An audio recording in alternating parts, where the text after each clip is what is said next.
નમસ્કાર મિત્રો, આપણે જોવાના છીએ ગુજરાતના 50 સમાચાર. ચેનલ પર નવો હોય તો ચેનલને સબસ્ક્રાઇબ કરી બેલ આઇકન ઓન કરી નાખજો, જેથી તમને દરેક અપડેટ મળી રહે. ગુજરાતમાં ઠંડીનો ચમકારો ઘટ્યો, પવનોની દિશા બદલાતા લઘુત્તમ તાપમાનમાં વધારો થયો.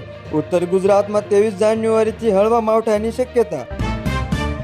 સૌરાષ્ટ્રનું કેશોદ 10.2 સેલ્સિયસ સાથે રાજ્યની સૌથી ઠંડુ શહેર નોંધાયું.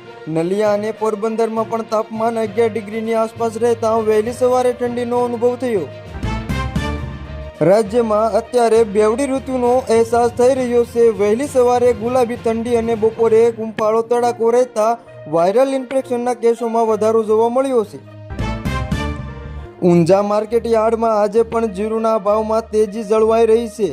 ખેડૂતોને પ્રતિ મણ 7,000ની આસપાસ સારા ભાવ મળતા આવકમાં વધારો જોવા મળ્યો છે.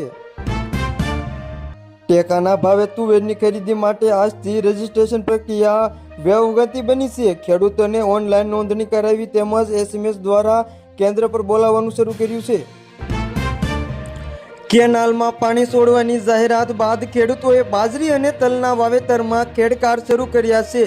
કૃષિ વિભાગે ઉનાળુ પાક માટે ગુણવત્તાયુક્ત બિયારણ વાપરવાની સલાહ આપી છે.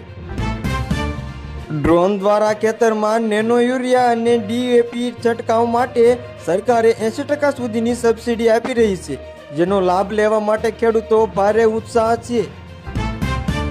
જૂનાગઢ કૃષિ યુનિવર્સિટીનો 21મો પદવી સમારોહ આજે રાજ્યપાલ આચાર્ય દેવવ્રતની ઉપસ્થિતિમાં યોજાયો છે, જેમાં 574 વિદ્યાર્થીઓ પદવી એનાયત કરવામાં આવ્યા છે.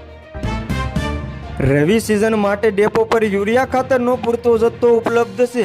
ખેડૂતોને આધાર કાર્ડ સાથે રાખીને જરૂરી મુજબ ખાતર ખરીદવા સહકારી મંડળીઓ દ્વારા સૂચના અપાઈ. પ્રાકૃતિક ખેતી કરતા ખેડૂતો માટે ગાય સહાય યોજના હેઠળ દર મહિને 900ની સહાય સીધી ખાતામાં જમા કરવાની પ્રક્રિયા જિલ્લા પંચાયત કક્ષાએ તેજ કરવામાં આવી છે. આંતરરાષ્ટ્રીય બજારમાં ગુજરાતની મગફળીની માંગ વધી નિકાસકારો સક્રિય થયા છે.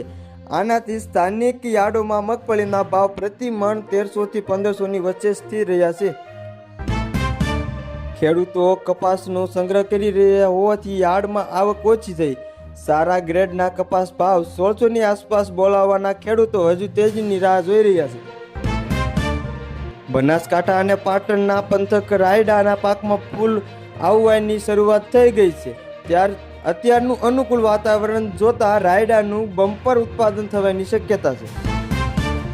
સૌરાષ્ટ્રના કેટલાક છેવાડાના ગામોમાં કેનાલનું પાણી ન પહોંચતા ખેડૂતોએ રજૂઆત કરી.